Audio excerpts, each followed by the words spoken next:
Hi, I'm Henry Cabino, a third-year student from Bachelor of Arts in Communication in the Department of College of Arts and Sciences. Okay. Ano ang pinakamahalagang aral ang natutunan mo sa mga UID subjects na napag-aralan mo? Pinakamahalaga na pag-aralan, sa mga UID subjects, ang pinakamahalagang aral na natutunan ko is yung kahalagahan ng ethics and integrity. Sa isang mundo na puno ng mga pagsubok at hamon, napakahalaga na maging matapat at may prinsipyo. Actually, ang pagkakaroon ng integridad, ng integrity ay hindi lamang tungkol sa pagiging tapat sa sarili, kundi pati na rin sa mga kapwa natin. Kasi dapat yung mga desisyon na ginagawa natin sa buhay is dapat sikapin natin na isipin, intindihin at isaalang-alang yung epekto nito sa mga kapwa natin, sa kapaligiran natin, which is sa iba, sa mga tao. And yung mga aralin ng UID ay nagbigay liwanag sa akin kung paano ang tamang asal, paano ang tamang kilos, kasi ito yung nakakapagbigay ng daan upang makabuo ng tiwala at respeto sa kapaligiran natin. Lalo na't naniniwala ako na ang pagkakaroon ng magandang reputasyon ay nagiging pundasyon ng matagumpay na relasyon. Hindi lamang sa personal na buhay, kundi pati na rin sa profesyon at larangan natin. Yung mga diskusyon at mga activities ay nakatuon din sa ethics. Ito kasi yung nagbibigay diin kung gaano kahalaga ang mga prinsipyo na ginagawa natin sa pang-araw-araw na buhay. And natutunan ko din na hindi sapat na makamit lang ang tagumpay, mahalaga rin na gawin ito sa tamang paraan. Paano mo may papakita o nagagamit ang mga natutunan mo sa UID subjects mo sa pang-araw-araw mong buhay? Oh, speaking of sa pang-araw-araw na buhay, sinisikap ko talaga na ipakita. Hindi lang ipakita, kundi gawin yung mga natutunan ko mula sa UID subjects sa pamamagitan ng pagiging tapat at responsable. Halimbawa na lang is yung kapag may project kami sa school, sinisigurado ko na yung ma-contribute ko is maayos at may quality. Pinahalagahan ko din yung pakikipag-collaborate sa aking mga kaklase kung saan ipapairal ko yung unity and collaboration upang makamit ang mga layunin. Sa bawat pagkakataon, sinisikap ko talaga na maging magandang halimbawa, na may magandang asal, maging magandang ehemplo sa mga kapwa ko estudyante. Kasi alam mo yun, mula sa simpleng pagtulong sa kapwa hanggang sa pagiging handang makinig at umunawa sa kanilang mga opinion. Ang mga natutunan ko tungkol sa quality and excellence ay nagtulak sa akin upang palaging pagbutihin ang aking sarili at gawain. Kaya patuloy ako nag-aaral at nagsasanay upang maging mas mahusay. Isa na sa pinakamagandang halimbawa is yung kapag may groupings kami, mga gawain, sinisigurado ko talaga na hindi lamang ako nakatuon sa aking bahagi, kundi pati na rin sa kabuuang proyekto. Tinutulungan ko yung bawat iba kung kinakailangan. Minsan nagbibigay din ako ng feedback and sobrang halaga din sa akin actually ng evaluation kasi doon natin nakikita yung tinulong ng bawat isa para maging transparent tayo and also mas napapabuti nito. Naniniwala ako na mas napapabuti nito yung maging kalalabasan ng output. Ang mga ganitong gawain ay nakakatiyak ako na hindi lamang nagpapakita ng aking dedikasyon, kundi nagbibigay din ng halaga sa pagtutulungan at pagkakaisa.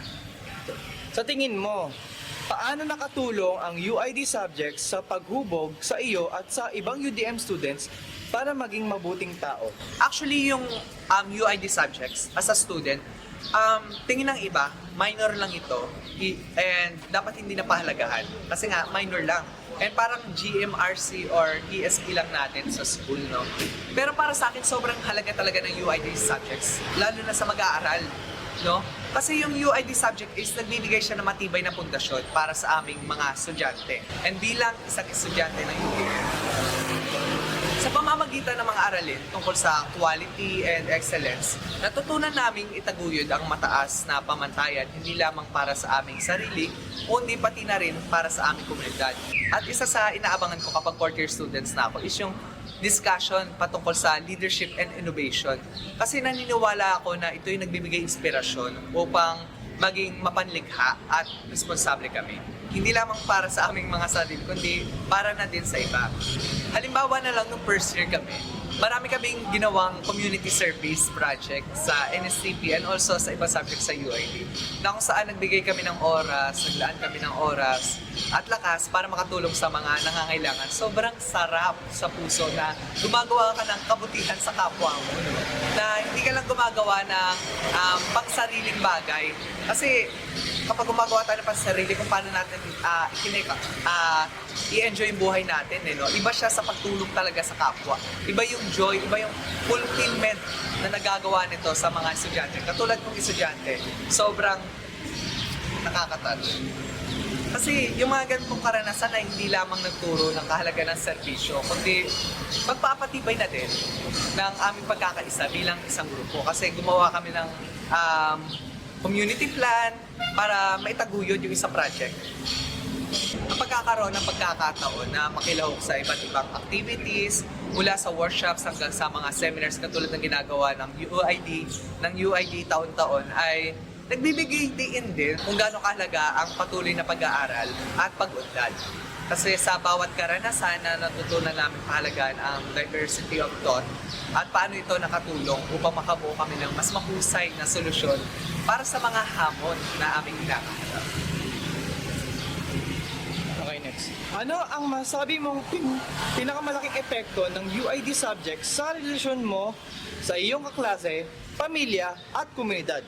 Malaki. Masasabi ko, napakalaking epekto ng UID subjects. Gaya nga ng mga sinabi ko kanina na sobrang importante nito para sa mga students ng Universidad de Manila.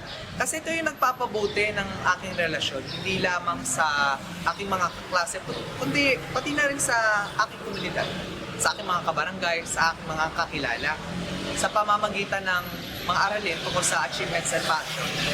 Natutunan ko na pahalagahan ang tagumpay ng bawat isa. Ito kasi yung nagbibigay daan upang mas maging supportive ako, hindi lamang sa aking mga kaibigan, kundi pati na rin sa aking pamilya. Kasi doon ako nakilala ng mga minamahal ko sa buhay. Kung hanggang saan yung makakaya ko, yun yung kaya kong suporta na ipapakita sa kanila. Hindi lang sarili kong tagumpay yung ibinibigay ko sa kanila, kundi tinutulungan ko silang magtagumpay sa buhay. Naiyak ako doon. Kasi napakahalaga din ng ng pagkakaroon ng positibong pananaw sa buhay. Kasi dito natin may ilalabas yung pag-ugali natin na nagdudulot ng maganda at magandang samahan. And bukod dito, ang pakikilahok ko sa iba't ibang projects, iba't ibang gampanin sa buhay para sa komunidad ay nagbigay din kung gaano kahalaga ang pagkakaroon ng malasakit at pagmamahal para sa ating kapwa. And halimbawa ko na lang din ulit yung clean up drive and yung pagpapakain natin sa mga barangay. Kasi nakita ko kung paano magbukulod-bukulod yung bawat isa para makamit ang isang layunin.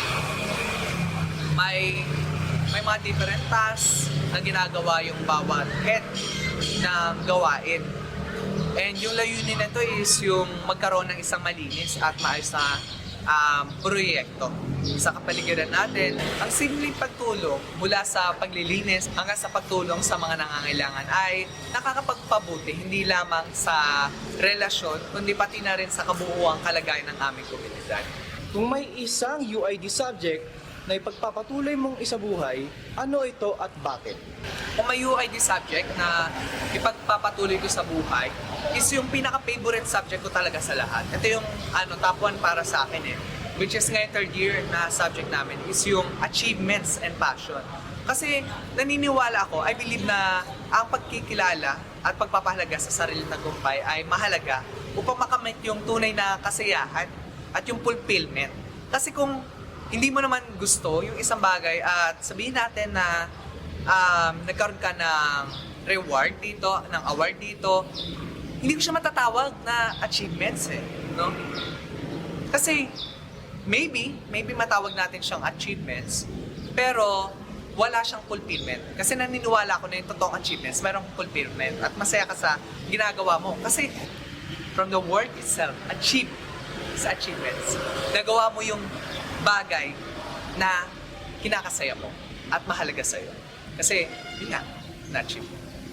And yung subject na to ay nagturo na hindi lamang kung paano itinakda ang mga layunin, kundi pati na rin sa kung paano ipinaglaban ang ating mga pangarap, ang mga dedikasyon at determinasyon. Kasi naniniwala ko na hindi ka dapat makontento kung ano yung kalagayan mo ngayon. Dapat meron kang goals. No? Kasi dun natin masasabi yung word na success. Doon magre-result yung word na success. Ang pag-unawa kung ano talaga ang nagbibigay inspirasyon at saya sa akin ay isang mahalagang hakbang patungo sa personal na pag-unlad. Kasi nais ko ipagpatuloy ang paghahanap at pagsunod ng aking passion. Sobrang dami kong goals sa buhay, sobrang dami kong balak abutin, and na-inspire ako dahil sa subject na ito ng UIT, Achievements and Passion. Maging ito man ay nasa larangan ng sining o agham o kahit anong aspeto pa ng buhay, bilang bahagi nito, nais kong maging inspirasyon din para sa iba upang sila naman yung mangarap ng mas malaki kaysa sa pangarap ko at magsikap, more sikap para makamit yung inaasam nila. Ang pagbuo kasi ng isang komunidad na kung saan lahat tayo ay nagtutulungan, lahat tayo inabot natin yung achievements natin, isa sa layunin ko sa mundo. Isa siya sa mission ko. Kaya nagpapatuloy ako bilang isang estudyante at bilang isang working student na magsumikap upang ipakita na kung paano maaring magtagumpay habang sinusunod ang aking tunay na passion. Ating tunay na passion sa mundo. Sobrang daming challenges na kinaharap ko sa buhay. Pero I'm still standing because of my goals, because of my passion. Well, sa kabuuan, ang mga aral mula sa UID subjects ay nagsilbing gabay ko, hindi lamang bilang isang estudyante, kundi bilang isang tao. Ito ay nagturo sa akin kung paano maging mas mabuting tao, kung mas maging better na nilalang sa mundo. Isang tao na may malasakit, integridad at dedikasyon para gumawa ng positibong pagbabago saan man ako naroroon. Maring in the future, sa mga kakaharapin ko pang mga tao, or maybe sa trabaho. Ito mismo yung nagbigay inspirasyon upang patuloy akong lumago bilang individual habang nagbibigay halaga din ako para makatulong at mag-ambag para mapabuti ang ating lipunan.